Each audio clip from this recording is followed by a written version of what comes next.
민족의 명절인 추석이 돌아왔지만 여느 때와 같은 정겨운 명절 풍경은 돌아오지 못하고 있습니다.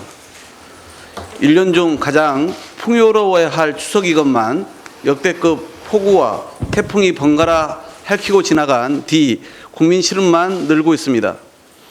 국민 삶을 책임져야 할 정치인의 한 사람으로서 또 제1 야당 원내대표로서 참으로 송구합니다.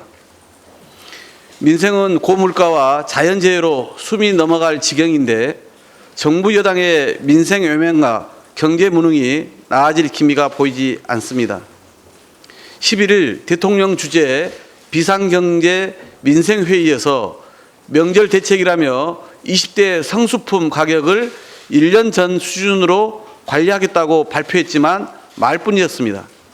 무, 배추, 애호박, 시금치 모두 2배 가까이 올랐습니다.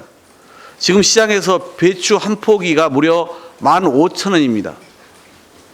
안 오른 게 없는 채소 가격에 장보러 나온 분들이 좀처럼 지갑을 열지 못하면서 상인들도 소비자도 명절을 어떻게 날지 걱정만 가득합니다.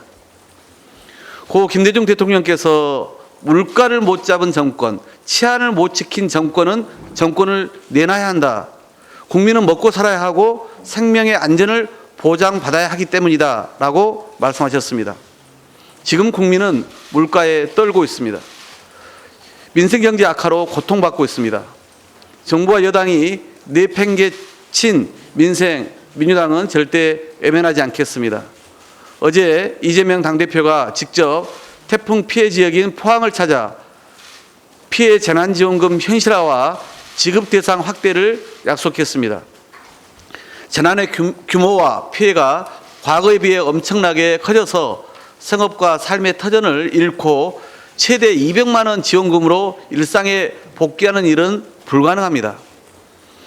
민주당 169명의 의원들은 수석 민심을 잘 살피고 정기국회 동안 재난피해 보상제도 현실화를 비롯 이미 발표한 22대 민생 입법과 예산으로 민생을 꼼꼼히 챙기겠습니다.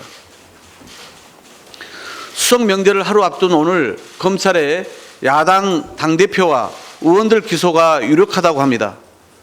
실제 그렇게 된다면 이는 역사상 유례 없는 정치 기소입니다.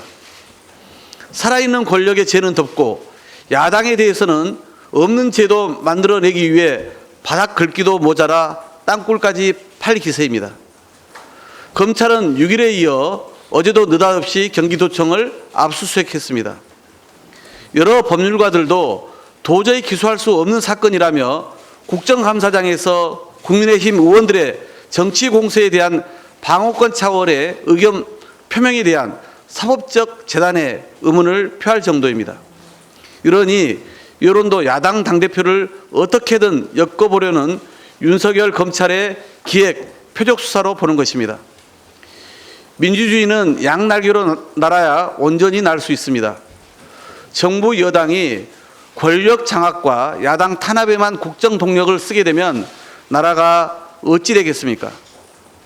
불의한 윤석열 정부의 표적 편파 수사에 맞서는 것이야말로 대한민국 민주주의를 더 굳건하게 하는 길입니다.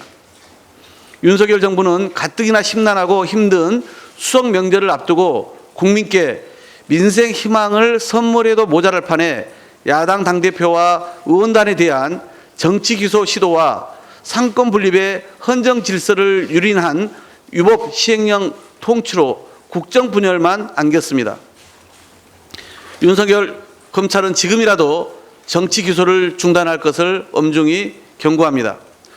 독선적 국정 운영과 민생경제 무능으로 위반된 민심과 추락한 지지율을 무리한 검찰권 행사와 사전 정국을 통해 국면을 돌파하려는 시도는 오히려 국민의 심판을 받게 될 것임을 명심하기 바랍니다. 민주당은 집권 세력의 정치 탄압과 민생 외면에 굴하지 않고 국민과 함께 민주주의 후퇴를 저지하고 민생을 지켜나가겠습니다. 이상입니다.